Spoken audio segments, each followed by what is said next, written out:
Inside this room, all of my dreams become realities, and some of my realities become dreams. What in the wide, wide world of sports is going on here? Alive! It's alive! It's alive! You are listening to The Wilder Ride, getting wilder by the minute. Here are your hosts, Alan Sanders and Walt Murray. Hey everyone, welcome back to The Wilder Ride, getting wilder by the minute. It's a podcast that celebrates the films of Gene Wilder 1 minute at a time. And in season 2, we are diving into Blazing Saddles 1 Nuffum, a minute at a time. I'm your host, I'm Alan Sanders. I am your co-host, Walt Murray. And joining us again, a couple of guys who know a little something about movies by minutes, having podcasts of their own. We have Rick Ingham. Rick, welcome back. Thank you for having me. Once again, I'm so sorry, you guys. Julia can't make it. She said she had to make an errand. She's loaded up the truck with some food and some milk and some water, and she said she's going to just go right down the road, super quick trip. There was nothing suspicious about it, and I'm pretty sure that when I go down into the kitchen and look for my drinks that I bought the other day that are specifically mine, they are going to be right where I left them and probably not missing at all. Seems reasonable. And also joining us once again, Dave Pallas. Dave, welcome back. Hey, thanks for having me. Glad to be back here. Glad to be in the line. Got a lot of things to do here. There's a lot going on with this line of desperados. We started talking about, actually with Rick, it was late Friday, and then yesterday we talked about it, and we're going to continue because now we're at the front of the line and getting all of the qualifications just to make sure you want the right sort of bad guys, apparently. You don't want to just take a chance on any old bad guy to go sack and pillage a town. You need the right kind of qualifications. So if you guys remember yesterday, we ended the minute number 71 with being asked, what are your qualifications? And he said rape, murder, arson, and rape. So we're going to start off today with him being questioned, saying, you said rape twice. And we're going to end with, there's our ticket. So let's start this one off right at the very beginning. Rick, you made a comment yesterday about a 10-foot pole and the concept of rape. Yeah, so you look back at 70s movies, and I think most of the time when rape comes up as a subject, it's the precursor to a revenge movie. Like, it's the type of thing where a woman is going to be assaulted at the beginning of the movie, and then she's going to spend the next 80 to 90 minutes brutally murdering the people that abused her. And I know that there are a lot of reasons why people say that this movie can't be made today. And a lot of people would look at this last 30 to 20 seconds and be like, oh, well, look at how much they're joking about rape. Would you like to venture a guess how many times the word rape and its iterations is mentioned in this movie? 3 times. You're close. It's only 6, and 4 of those times happen in this scene. Yeah, because they do say, you said rape. Okay, yeah, I'm sorry. And you're right, because the only other time was Taggart talking about what we do after the number 6 dance. Yep, and then the preacher talks about how the cattle were raped. Right, and cattle raped. So it is an incredible amount of restraint exercised by Mel Brooks because he can poke fun at all sorts of things, and he is choosing, okay, rape is something that I'm going to use sparingly as a joke, not as like an actual act, like as a joke in his comedy movie. He's going to bring it up very sparingly. And I think that is a show of maturity on his part because it is something that's absolutely terrifying in modern society. Right. Oh, I mean, there are no such things as good rapes. I mean, there's no way to spin that in a positive way. But we are looking at a list of dastardly ne'er-do-wells, and we would expect that would be a qualification based on what we heard earlier with riding through and doing the number 6. Absolutely. If you want to paint your bad guy as irredeemable and totally okay for terrible things to happen to them, make them a rapist, because then they can just have the most gory, awful, eviscerating things happen to them. Yeah. And you know what? As a viewer, you can sit back and enjoy that because they deserve it. I was going to say the same thing. You could napalm this guy and people would be happy about it. Yeah. Or you could pull the Ramsey Bolton and slowly flay them one piece strip of skin at a time. That's why we like when RoboCop shoots that guy's dick off, you know? Yes! We're like, hey, he's One a of the rapist. greatest- Get his dick blown off. Bada boom. One of the greatest scenes in cinema history is when RoboCop shoots that guy's dick off. If you're not going to use it right, we're going to take it away from you. Yep. With an auto pistol. And I just like the fact that everybody keeps saying dick, and Alan's going to have to keep editing it out. Yeah. Oh, should you be using a different word? No, it's you're okay. It's okay. Rememberest thou the time with the robotic constable shot that man's penis off? I do declare. Oh, I do declare. His member 'twas no more. Ba-ba-ba-ba. But you're just right. looked Every time somebody is a rapist, every character who's a rapist, whatever doom he comes to, everybody's cool with it. There is very rarely an objection to how violent he met his end. No, in fact, I would argue that if it's not particularly gruesome or horrific or, stretching out like misery over a long period of time, you wouldn't feel satisfied. We want to see somebody be tortured every bit as much, if not more, than what they committed. Now, I haven't poured over the fight scene at the end of this movie like you two are going to do. Yeah. But I would very much enjoy if there is just this guy, this particular extra, in the background of one of the scenes, and he's just being like fed into a wood chipper. Yeah. Chopped up with an axe. Or quartered by horses or something. Yeah. Yeah, quartered. That's a pretty good way to go. We haven't seen that in a movie lately. No, the ironic thing, there are technically only 2 actual on-screen people being shot, like actual killing somebody. We're going to get one today, and we're going to get one at the very end of the movie. Wow. And ironically, it's the one today, the guy who does the shooting, well, he gets his karma comes back full circle, and he'll end up getting shot. So, but that's it. As much as all that violence, and we go through, and by the way, that entire riot we'll get to, you could not get a more cartoony riot going on than what we have as that fight spills out into the sound stages and then the commissary and eventually onto the streets of Anaheim. So I can't wait to get to that. Well, there was supposed to be a third death, but they either didn't film it or cut it from the movie. Right. There was supposed to be an original sheriff of Rock Ridge who had a line that he came out when all the number 6 was being perpetrated the first time. And he walks out and goes, "What's the meaning of this?" And then he gets shot. "Oh, that's the meaning of this," and then dies.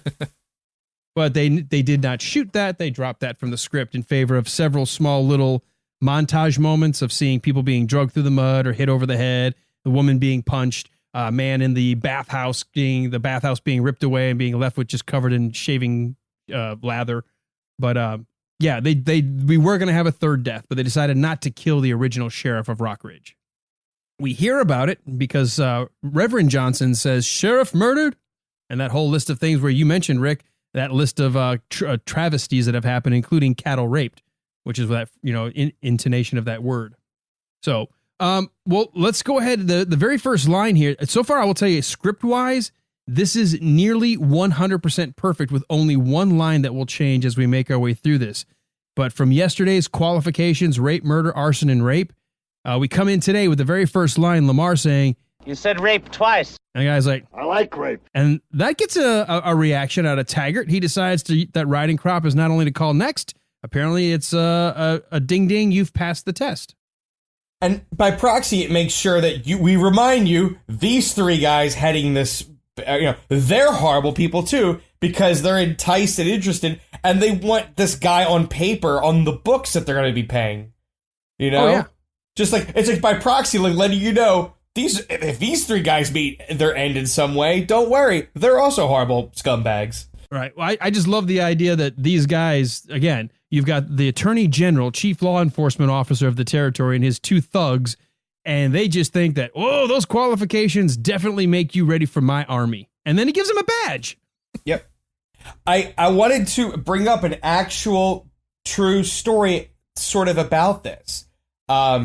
There's a podcast that Rick and I kind of listened to, Astonishing Legends, and about a year ago, they did a story about this book called Hanging the Sheriff, the story of Henry Plummer. And it's a story that takes place in the West, and I forget which state it is. Oh boy, I wish I read that. I wish I wrote that one down. I think it's Wyoming, where essentially it's a story about this guy who it's believed he might have had a sordid past as an actual bad guy, like an actual robber, and he worked his way essentially to becoming a sheriff that still might have done dirty stuff because the story revolves around this town went vigilante and they hung their sheriff, and it kind of seeded Wyoming. I think it's Wyoming into this history or Montana. No, I think it's Montana. I think it's Montana. This history of back then there was vigilante justice if the town found you not a good person. And so the book's called Hanging the Sheriff, the story of Henry Plummer. So I kind of wanted a little bit of history I wanted to bring to the table. Oh, that's cool. So we want to actually impart some knowledge as well on a pod? Aw. We can check that box. We're done. We can keep moving on. Now it's all downhill. No, I do like that. I like I've said this to some people who have emailed or mentioned things to us off and social media. I think of us as having the Schoolhouse Rock approach to these films. We want you to learn something, but kind of by mistake while you're having a fun time. Definitely by mistake. Yeah. No, I just wanted to, I know the Plummer gang. Yeah. No, I was double checking. Yes, Montana. Okay. That's the dead silence. That always makes me feel good about the point I just made. We're just in stunned, bewildered silence. Well, when you say something that's so true, it's hard to refute it. As much as we'd like to. I have to tell myself that. Otherwise, the alternative would be to just, end it all. Are you not used to are you not used to being just accepted and not challenged? Okay, I've got a wife and 4 daughters. I am never right. I am never right. I can walk outside and say, "Hey, the sun is setting." Dad, no. Oh, that's it. Nope. One more note. Yes, I wanted to give the updating because the Montana State Troopers reference vigilante justice on their badges, on their patch, and it's 3777, and it's not 100% certain what those numbers mean, but apparently it has to do with vigilante justice, and it's the most widely accepted theory from MontanaTrooper.com believes it's the dimensions of a grave, 3 feet wide, 7 feet deep, 77 inches long. And the idea is that behind that is if this road agent did not leave town within a given amount of time, they would find themselves in such a grave. So I wanted to, there you go. That was the last little. Wow, I like that. Okay. That's the best theory for what that number represents, or that's for real. That's what it's believed. It's like that these numbers, because it also comes out with a time, 3 hours, 7 minutes, 77 seconds. It's like, but it's essentially, going back to the beginning of the Montana territory of just vigilantes and towns. If they found like their law wasn't good enough, they'll hang their own law. So I kind of feel like where we have it here in Blazing Saddles, we have scumbags getting deputized. In reality, there were scumbags who became sheriffs, and the town were like, "Nah, you're bad. We're gonna hang you, and then we're gonna just bury you in an unmarked grave, and that'll be the end of you." Like it was just like, we're gonna bury you with the folk you came with. So it's we're on one side we have like satire jokes, the other we have is like, this actually kind of did happen. No, you're right. There's Mel Brooks and company. I said this before, and it feels like I sometimes repeat myself with different minutes. For what could be dismissed on the surface as just a silly fluff comedy, there's a lot of thinking and a lot of history and a lot of literary knowledge that the writers had that they kind of pack in places. And we've had a great time explaining a lot of the references and jokes and some of the allusions. And it is a Western, and they're going to have Western tropes that they're either mirroring or satirizing when they're making this movie. And it's amazing the depth that actually exists in this screenplay. Yeah, you really do have to give the writers a lot of credit for that. Yeah.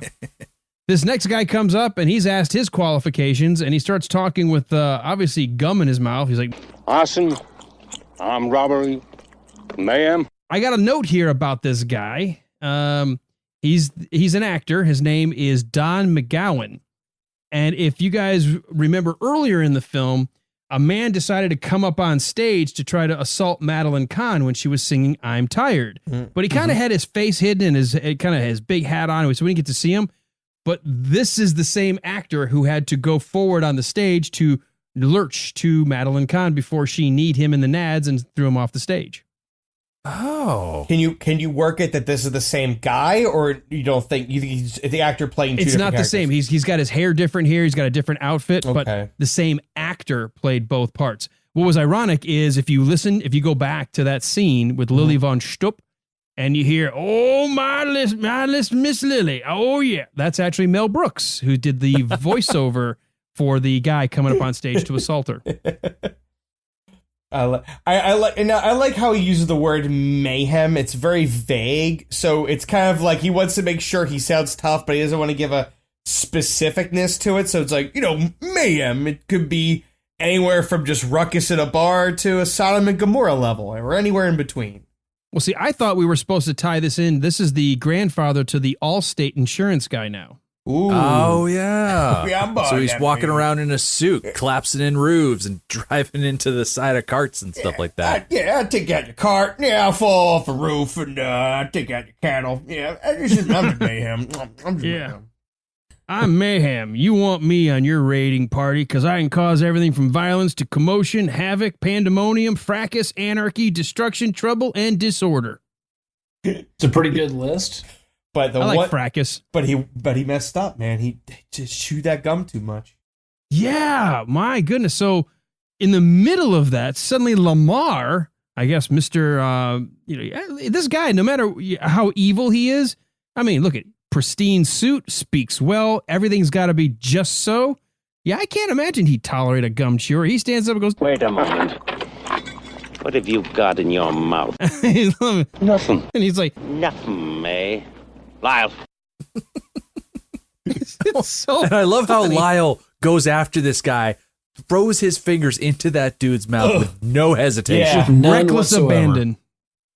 Well, he used to be a fireman in real life, so I guess he's seen some stuff, and it kind of gave him a high tolerance for a lot of things. But I would not put my hand in another man's mouth for anything. Like maybe if I was gloved, Maybe. But reaching in barehanded, you don't know if you're going to get like a stray piece of tobacco or maybe like a loose rotted tooth. Yeah. Or like I'm more Like a- worried about it getting bitten off.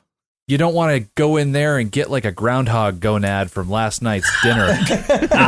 You don't know. These people don't brush. There's no dental hygiene in, the ruckusing community. No, none whatsoever. But Hedley sure has a very strong morality for such an immoral person. Well, I think that's part of the humor of this scene. He just got done having a laugh fest with Taggart and Lyle over a man who likes rape. They badge him, sign him in, but a guy who chews gum online, well, hey, we draw the line at certain things. I'd say elementary school way over prepared me for this chewing gum bit that's never come up in life again. Like, nowhere in your job, like, hanging out with people, like, has anyone ever been that hard on about, did you bring enough gum for everybody? Are you chewing? You know what gum chewing has been replaced by? People that are standing right in front of you, like interact with you, and they've got their phone up in front of them, and they're tapping away at their phone while you're trying to either work with them on something or like check them out like if you're checking out at a store, or you're trying to have a conversation with someone, or you're holding the door open and they're just on their phone. And I'm like, I don't want to be the kind of guy who's sitting on his front porch saying, look at those kids these days. But gall darn it, I'm going to sit on my front porch. I mean, be like, if you are talking to a waiter or you're checking out at the store, put your gosh darn phone away for 3 gall darn seconds, interact with another human being, and then you can go right back to being on your phone and drive into a cotton picking telephone pole for all I care. Yeah. But I agree with you on this one. There's just a sense of, I'm like Hedley here. I want a sense of decorum. If I'm even on the phone, let's say the wife calls me and I'm next in line at the grocery store. I know the cashier is going to go ahead and barcode everything and tell me my total, and I don't necessarily have to get off the phone. I do. I say, hey, honey, hold on a second. I'm in front of the line and I put my phone down because what if she has to ask me a question or what if something doesn't ring up right? Yeah. I'm going to give her the courtesy. I'm in line and I don't want the people behind me going, dude, pay attention, you know? Yeah. And I'll do that. And then as soon as I ring up, pay, and I'm walking out, I'll get my phone like, okay, hey, I'm back. Mm-hmm. Yeah, that's It's manners. just a sense of decor. It's the same thing like when I go to a movie theater and the first thing I do is I know my kids might text me if there's a problem, if there's something going on. I can't turn my phone off, but I go to my brightness settings and I put it to the lowest possible brightness. So if I get a text, it doesn't illuminate the entire frickin' theater. Mm-hmm. Yeah. Just a sense of decorum. I'm old and I have kind of a little bit of a Southern mentality towards a lot of things. But along that same line, when I'm in a restaurant and the waiter or waitress comes over, I always stop my conversation, put my phone down, and talk to them. And I always, I don't want to say judge because that's not a good word anymore, but I always kind of judge people by how they treat people like servers and cashiers and people like that. If they treat them with respect, I feel like that we have a very similar mentality. Mm-hmm. But I'll tell you, that phone up in the face when you're trying to talk to somebody drives me absolutely crazy. Yep. All right, you say that about judge, but hey, let me give you a scenario. I have a woman that I work with, and she is a consultant for hiring basically like entry-level employees. Mm-hmm. And one of the things that they're doing now is rather than having you show up to the office where you feel like I've got to be on my best behavior, they'll do as sort of a first round. They'll invite 5 or 6 people to go to a lunch. So you're out in a public setting. And they're like, hey, we want to take everybody to lunch. You all have made it past your first round with your resumes. And so they'll all sit them down. And what she'll do is she'll talk to the wait staff and say, hey, with this person, when they ask, can I get the chicken or whatever they ask for, say, we've run out of that. Or if they ask for a particular drink, say, we're having to re-tap that, or we're going to have to resupply that, whatever. Give them something that means they're going to either have to wait or it's not available. Okay. Just to see how they react to the wait staff. And so the hiring manager will watch to see, well, how do they treat the servers when they're being told something they don't want to hear? Oh, we don't have that today, or we're out of that. Because they said the way you treat people who are there to serve you is probably closer to your real personality than how you'll fake it when you go to a job interview. Yeah, if you're hiring someone, you don't want them to just suddenly turn into Steve Buscemi from Reservoir Dogs. Like, I don't tip. Nah. Mm-mm. But I haven't had to do a job interview in I can't tell you how long, but this is the current trend. They've realized people are hiring people who will give them exactly the answers they want to hear in a office setting, and then find out who they really are 3 months into the job or 6 months into the job. So they're finding they get a much better sense of who you are when you go into a public setting where people are waiting on you, because that sense of, oh, you're waiting on me, I'm important, you're not. And that's, if you treat them poorly, chances are you're not, no, I can guarantee you're not getting that job. Yeah, I like that whole, almost candid camera level of weeding them out. Yeah. In fact, we just got done with I volunteer with our Chamber of Commerce as a youth leader, as a mentor for youth leadership. And we talked about that. And we told all these kids that when you go to your first job interview, you never know. It could be the person you think is in the waiting room is next, could be already an employee who's just kind of observing how you act in the waiting room. Mm-hmm. They're trying to get better ways of screening candidates because everybody submits online. Everyone knows how to do a resume now. Everybody can copy everything. So the interview is becoming, which it's always been important, but it's just becoming a true sense of who you really are. And even before you get to the interview, something as simple as like a cover letter. Friend of mine keeps talking about trying to go out and look for other jobs. And he's like, well, do I really need a cover letter? And I'm like, yeah, you do. You got to distinguish yourself in any way you can. You know, the crazy thing now they're saying, which is true, not just send an email, thank you for the interview, send an actual letter in the mail, because that is so rare today to get a letter of thanks that people go, oh my God, this person took time to actually mail a letter. Just that simple fact, because today it's so easy to text or email that sending an old-fashioned snail mail tends to make you stand out. Yep. Not every hiring situation can be as easy as what we're watching here. No. Yeah. No. But don't chew gum on a job interview. Nope. I can tell you that. If we can learn anything from Blazing Saddles, is make sure you've got enough gum for everyone online. Now, I don't have personal experience with 1974. Walt does. But My first job interview. I would have gotten such a kick if there was a scene thrown in this movie of Taggart in a cart and he rolls down in front of the local hardware store and a bunch of people hop in the back of the wagon. He like holds $100 a day, $100 a day, and he just loads them all up. Yeah. And they go off. I need 5. I need 5. 5 guys, 5. Showing up at the hardware store. 6 a.m. All right. Well, obviously this guy, he's acting all tough and everything initially when he's like, nuffum. But when Hedley must be a fairly intimidating person in his suit and all, because when he says, Chewing gum online, eh? I hope you brought enough for everybody. this guy goes into panic mode. I didn't know there was gonna be so many. And he doesn't even try to reach into his pocket. He goes, I know there'd be so many. Like, never even reaches his pocket. Like, doesn't even show that, like, try to, like, make some, like, well, maybe if I give a few of the guys up front some gum, it'll look good. No, doesn't even try. He's out. No. Yeah, I mean, you're a dastardly villain. You mayhem is what you are known for. And you can't even, like, try to fake it. Like, hold on, let me see what I got here. Let me just look at my pockets, Yeah. Doesn't even buy himself. He's just, like, and maybe that's a great screening process. He obviously was not capable of the job. The tension he didn't know how to fake it. It was one of those guerrilla methods of weeding people out that you were talking There you about. go. That's right. Well, and he's a good mayhem guy, but he's not a people person. Right. No. Sure.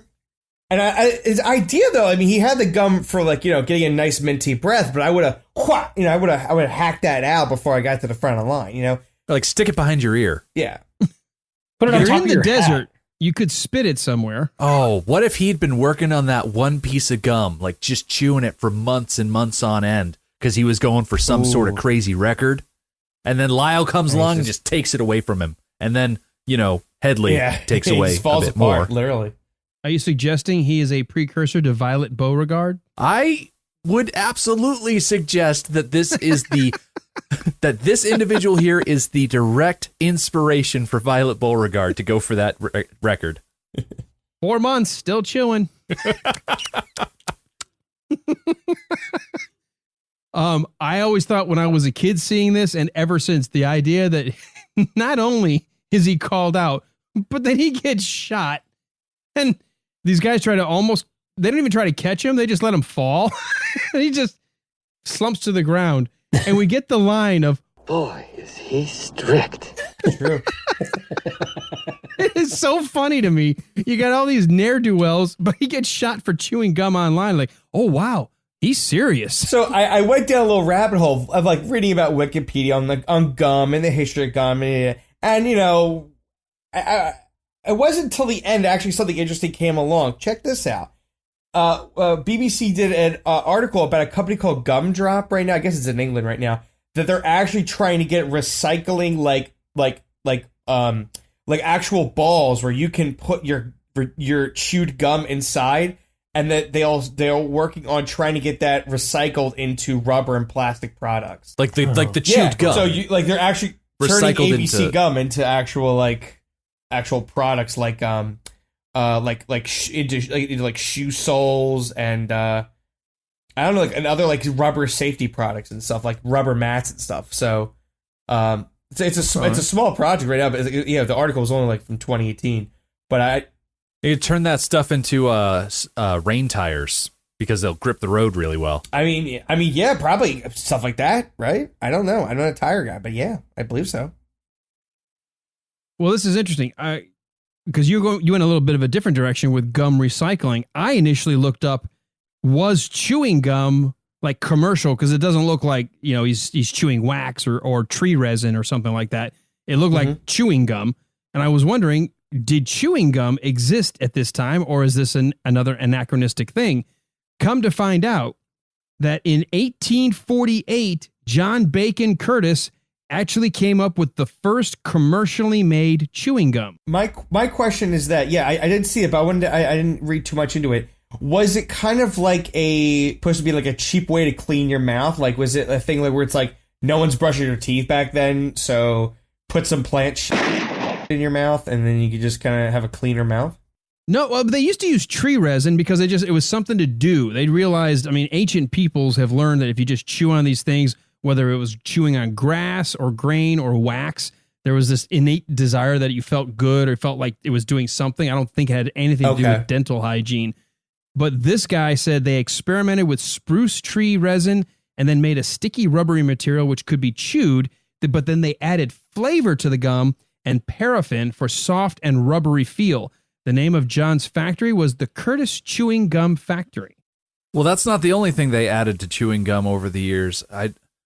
I'm one of those people that went out and played Red Dead Redemption and Red Dead Redemption 2, and in that, you've not only got chewing gum, you've got cocaine. Oh my God, gum. I want to try that so bad, but that's probably not existing anymore for obvious reasons. But I was like, God, I want some cocaine gum real bad.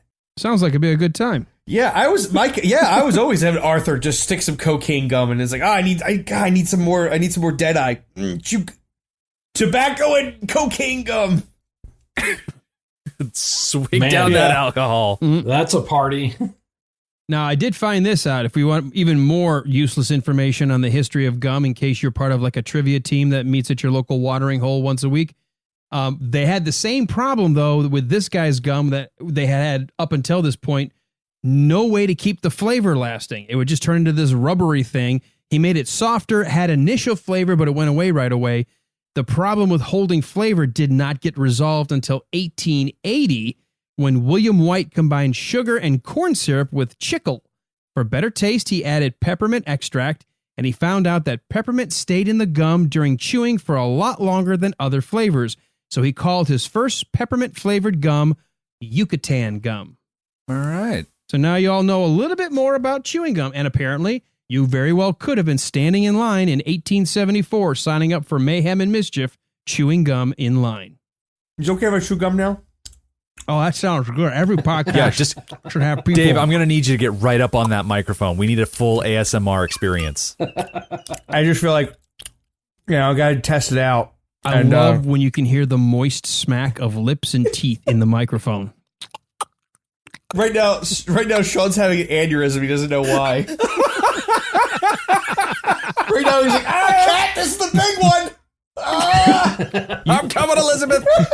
You can randomly Google 10 different sites, the top 10 things you never do in a podcast. Chew gum and eat is going to be on every list. All right, let me spit this out before I get shot. Hold on. There we go. All right. Speaking of getting shot, Hedley is using a Remington 1866 Derringer, specifically a Model 95 double-barrel pocket pistol. Remington manufactured about 150,000 of these babies from 1866 until the end of their production in 1935. Excellent. I was about to ask, that looks like a nice small gun that like a businessman would carry, not like when he wouldn't need a whole gun belt, but he would like to have something for when business transactions this is go that bad. size or style of gun that would often go on the inside of your sleeves with the little spring mechanism that you could use. Yeah, I love that. Ladies would use this because you could hide it in your garter belt. The Derringer, the little 2-shot pistol, but keep the 2 shots in mind because we know he fires one here. Well, you guys will be gone, but Walt will have to keep this in mind because he actually fires the gun more later, and we'll have to keep in mind how many shots did you say that held, Rick? Oh, that is a 2-shot. That's a 2-shot. Yeah. It's an over-under. Over-under double barrel. Keep that in mind because apparently sometimes guns magically reload themselves in movies in 1974. Rick, does it say what caliber it is? It is a isn't it 22? .41 short rimfire. Oh, what is it? I'm sorry. .41.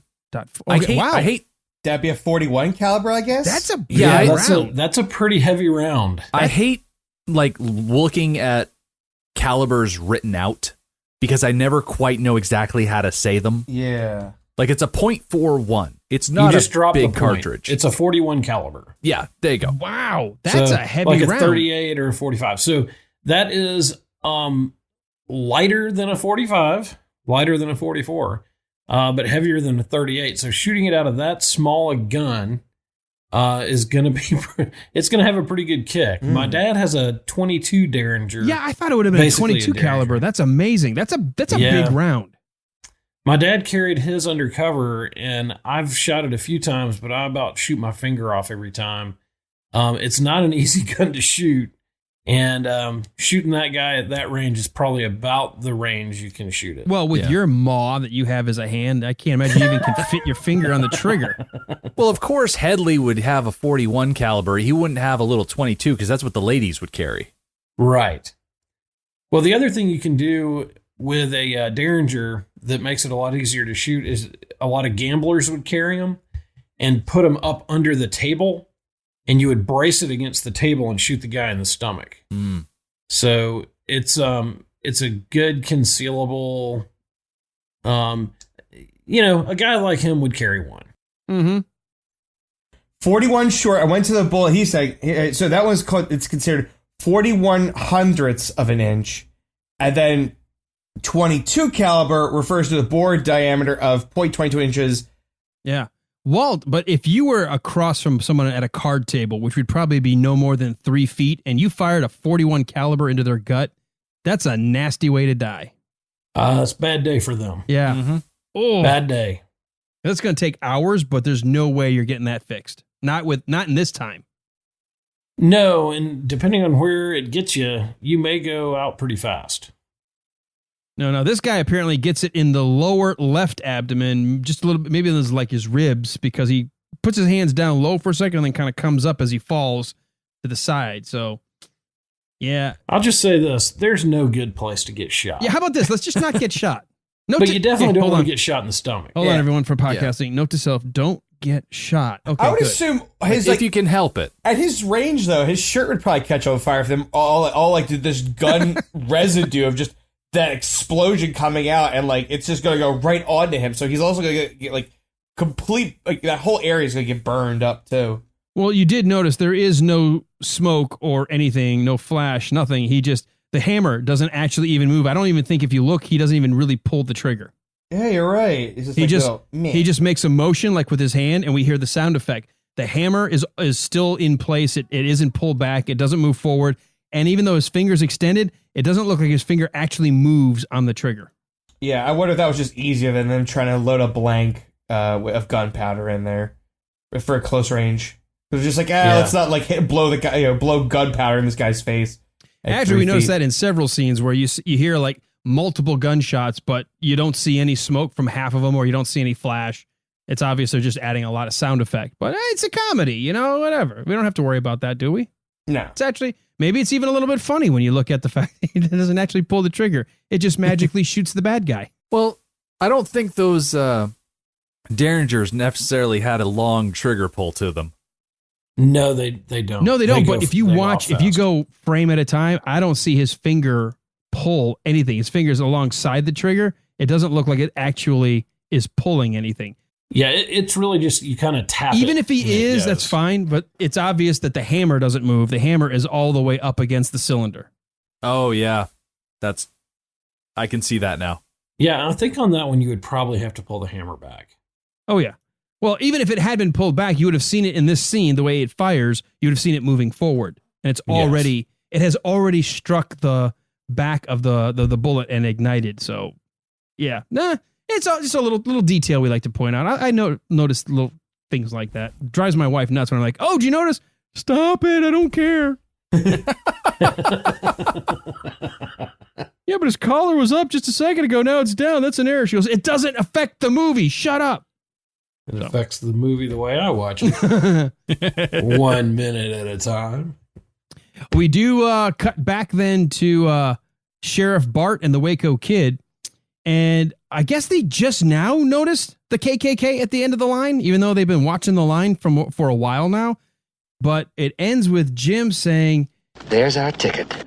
Now, we're not going to see what they're talking about just yet, but I kind of get the cat out of the bag. But he's obviously pointing to the guys at the very end of the line, and they want to try to do something with them. Now, are we not going to talk about them? Because, I mean, we got that last 2 seconds. We could bring them up now. Okay, we can talk about the have a nice day. Oh, my God. You're right. We do get just a little insert shot of what they must be looking at from behind these two Klansmen with their have a nice day robes. Mm-hmm. And of course, everybody knows that Have a Nice Day with the Smiley Face was invented by Forrest Gump while he was running across the country. That's right. I was about to ask that. I'm like, isn't this like this is reminds me of Forrest Gump? And then and of course, Forrest Gump being named after one of those was he one of the original KKK organizers? Yes, that would be Nathan Bedford Forrest. There you go. Who my ancestors served under in the Civil War, and General Forrest later went on to become the first Grand Wizard of the KKK. Not the kind of wizards I like to hang out with. No, not the good kind of wizard. And he was there when the Klan was, I mean, they've never been good, but they were really horrifyingly terrible at the time that he was leading that organization. However, in one redeeming thing, Nathan Bedford Forrest at the end of his life recanted all of his dealings with the Klan and denounced the Klan. I'm very curious. What did the group in return say? Like, well, he was not good at all anyway. Like were they like? I'm very curious if they were like insulted. His hangings were the worst. Yeah, I don't know. I'd never heard what their thoughts on him were after that. I don't read much Klan from I don't read much history from the Klan's point of view. Yeah, it's not bedside reading. No, not really. It's pretty deadgum horrifying. They're one of the worst organizations in American history.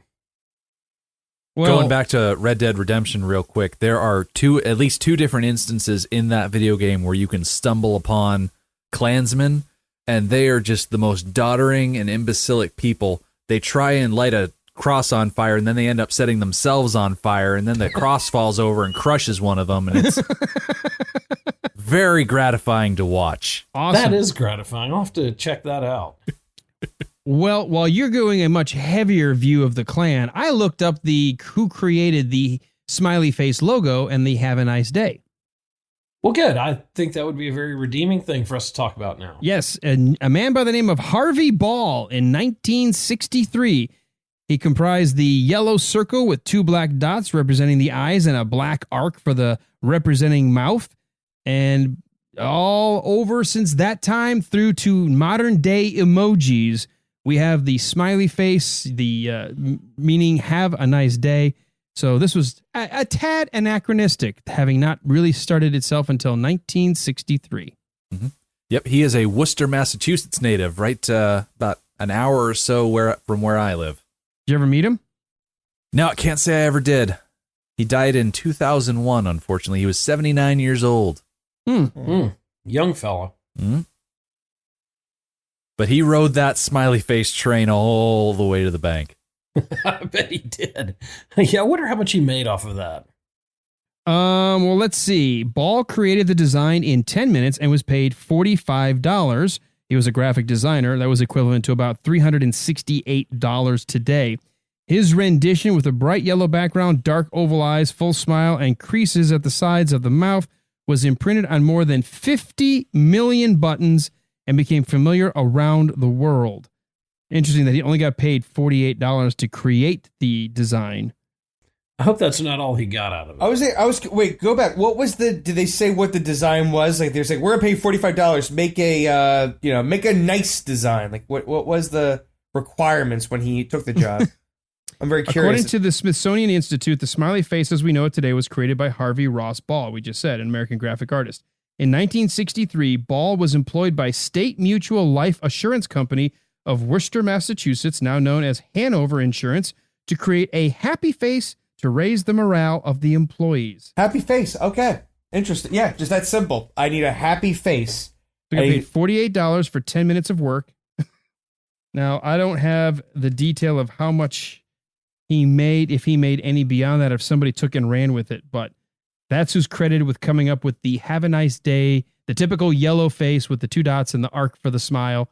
That is Harvey Ball. Have a ball with Harvey Ball. And it was to try to raise the morale of insurance employees. Yeah, well, that's kind of a bad business to be in. It can be tough. Yeah. Licensing and legal issues. Yeah, I was going to ask you if there was a legal issue section of that write-up, because I'm sure that once it got out there, he sued some people over it. No, I'll have to look that up. But he was hired to do it, so I don't know if you can sue someone. It's not. I mean, you were paid. You did your job. You were hired as a graphic designer to create the design. I don't know who ran with it from there. I probably should have done better research than I've done right now, but that's the best I can pull up right now. Come on, Alan. My last note was our heroes. I feel like I know they want to get up and see what's happening, but I feel like they're smart enough to realize to see like these guys are getting so desperate for a land grab they're just deputizing complete scumbags. I feel like they need to find a way to get ahead of it and like try to call in some higher authority to outmatch these guys and their army of scumbags. Yeah, I've always had that little bit of an issue with. Did you really need to get up in line to find out what they're saying? Unless, are they trying to see if maybe there's something up there that tells them the date of the attack or where they're meeting? Yeah. Because they clearly heard the gum conversation. So it's like they could hear like, what are your qualifiers? Oh, I like to rape, pillage, and arson and burn and mayhem. Okay, these guys, and then they're hiring them. It's like you could piece together like they want bad guys. Yeah. That's all I can think about is maybe they're hoping they're getting a little more detail by getting all up front to see if maybe they talk about where to meet or what the date of the attack will be. So that way they can at least know how much time they have to prepare. Okay. I mean, it's the most plausible thing I can come up with. Yeah, that's all I got. Yeah. Yeah, you kind of want the inside scoop. So, well, that's where we're going to end this minute with them noticing the two gentlemen in their KKK robes and pointy hats with the Have a Nice Day robes. Dave, we'll go to you first. Was there anything else in this minute you had to talk about or wanted to recap that we missed? No, I'm all set. Excellent. Rick, what about you? I'm in that same boat. I'm ready to keep going. Excellent. Walt, anything you've got? No, I think we've covered it pretty well. Awesome. Well, Rick, first of all, tell Julia that we hope she's okay. And she doesn't, tell Dad that, she's deviating from course. We did miss her, but we'll probably catch her the next round when whenever we figure out what we're going to do next. But we really did miss her. But Dave, thank you so much for stepping in. No problem. I'm glad to be here. And I really do enjoy this film. I really do. It is funny. All right. Yeah, thank you for having me. I do too. I think we all do, especially how genuine and heartwarming when you see him deliver lines. It's like, that's the Gene Wilder. That's just him. It's just so real. Dave, you've got a podcast you just wrapped up last season and you've got a couple other things you're working on. And who knows what you might have brewing for the future. Somebody wants to learn a little bit more about you and your podcast. Where can they go? Yeah, sure. They can bother Sean and I over at Punks of 20. We wrapped up on Groundhog Minute where we cover Groundhog Day. And I work on 5 Minutes of Mystery. You can find me at 5 Minutes of Mystery on Twitter and at 5minutesofmystery.com, where I cover the 1999 superhero comedy ensemble Mystery Men. Excellent. Rick, I know we've had you talk about your season, and unfortunately, you're on the last of the franchise, so you might be wrapping up pretty soon. But talk about Mad Max Minute. Certainly. So since 2017, my co-host Julia and I have been going through the Mad Max series of movies 1 minute at a time. We covered the original 1979 Mad Max. We covered The Road Warrior. We went beyond Thunderdome. And here in 2019, we are going out onto the Fury Road, wrapping up what now exists as the Mad Max quadrilogy. Now, we're not totally sure that that's where it's going to end, because there are always rumblings in the popular culture world of new things coming out, new projects coming forward from George Miller. We'll see if they actually happen. If they do end up happening, we will do a 5th season, but for now, this is our swan song season covering Fury Road. All right, so the question I have for you, I know it may be putting the cart before the horse, but let's say it takes 10 or 15 years, although I don't know how much time George Miller has, because of how long it took to get to Fury Road. But let's say he does get greenlit for a trilogy or even just one more film. If there's not, or there's a long gap, is there another movie or series that you and the missus are thinking about covering? Oh, certainly. I've got plans that I don't know how foolhardy they may be. They might be just, as good to go as anything else. But in 2020, my plan is to switch gears from post-apocalyptic to near-future dystopic by covering 1987's RoboCop. Excellent. Oh, nice. That one is still coming together. I've spoken to a couple of different people that have potential to be my co-hosts. My plan is to not only have myself, but also find a full-time police officer and someone from the academic world that is an expert in robotics. And so not only will you have someone like me who just generally loves the movie, but you will have someone that not only knows law enforcement, but someone else who actually does know robotics. And the more I say it, the more I have to do it, which is why I'm bringing it up here. That would be fantastic, especially getting RoboCop 1 and 2. I don't know how far you'd want to go beyond that, let alone the reboot they tried, but certainly 1 and 2. As it stands, the plan is to do at least the first one. Okay. Nice. Give yourself that out just in case. Exactly. Excellent. Walt, we didn't pick a franchise. We picked a man, which means we've got lots of options in front of us. But right now, we're in the midst of Blazing Saddles, and if somebody wants to catch up on what we did for season 1, where can they go? Well, you can go to any podcatcher. Many of you are probably listening on your iPhone or other Mac-related products, so you're probably listening on the Apple podcatcher thing. Apple Podcast? And yes, thank you, that thing. The purple icon, if you will. But we're also on Stitcher and Himalaya and even on YouTube. So if you look for us as The Wilder Ride, you're going to find us there. While you're there, if you wouldn't mind, if you like what you're hearing, it would be much appreciated if you'd go out and give us a rating. If you really like what you're listening to, a 5-star rating would be much appreciated. And if you could write a quick review, for some reason in their crazy algorithm, the comment is really what gets us pushed up with a little bit more recognition. So if somebody's looking for something with Gene Wilder, Blazing Saddles, Young Frankenstein, something like that, that will make it easier for them to find us. Excellent. And we wanted you to come back tomorrow. We're going to continue this. We're going to have Tyler Boudreau and his sister Chandra. They're going to be talking to us about these next couple of minutes of them standing in line and making their way forward, where we'll start tomorrow on Hump Day with, "Hey boys, looky what I got here." And then, see, it's coming off. And to find out what that's all about, you got to come back tomorrow for this, The Wilder Ride. So chewing gum on a podcast, huh? Ain't the worst I've done. I mean, it could have been tobacco. Now, see, that's the thing. If he had been chewing tobacco, would it have been okay? Well, if he had had enough to share. Oh, I didn't know there'd be so many on the podcast tonight. Yeah, I suppose. Oh, I just hate that wet sound with a microphone that close. Ugh. Oh, and the spit. The spit is the worst. Oh. I thought I had a toe thing, but that's bad too. Leave a 5-star. Oh, that's awesome. Oh, grossing myself out.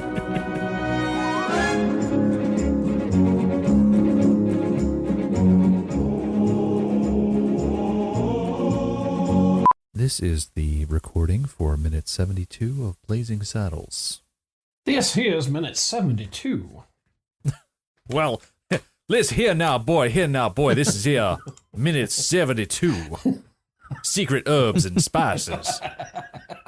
Wow. We could have stopped at 11, but that just seemed like underkill. Oh, my Lord. Okay. I said I wanted to be done by 8, right? Okay. Well, 8:20. 33 minutes. You and your whole domestic tranquility bullshit. I don't know. Yeah, I gave up on that 2 seasons ago now. So here we go.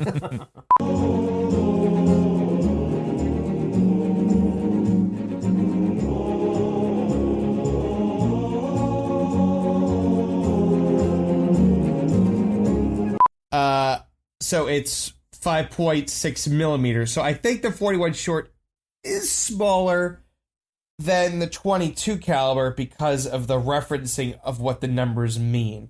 So yes, that is incredibly confusing. Yeah, I don't think you're reading that right. 0.41 is going to be almost twice as big as 0.22. Wait, bullet diameter 10 millimeters. Okay, yeah. Bullet diameter 10.3 3 millimeter, self, and then we cut go, that this, one is cut 5, this, 6. cut this. Yeah. Okay. All right. No, I stand corrected. Okay.